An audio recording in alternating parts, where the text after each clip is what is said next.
তারপরে ভালো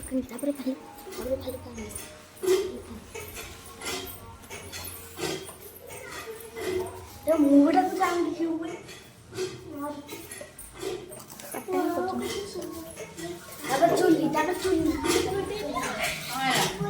তারপর চুল্লি এইটা আমার চুল্লি এইটা আমার রসই দেখে দেখো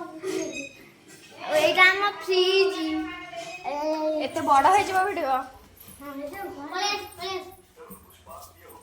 বাই বাই করো একটু লাস্টে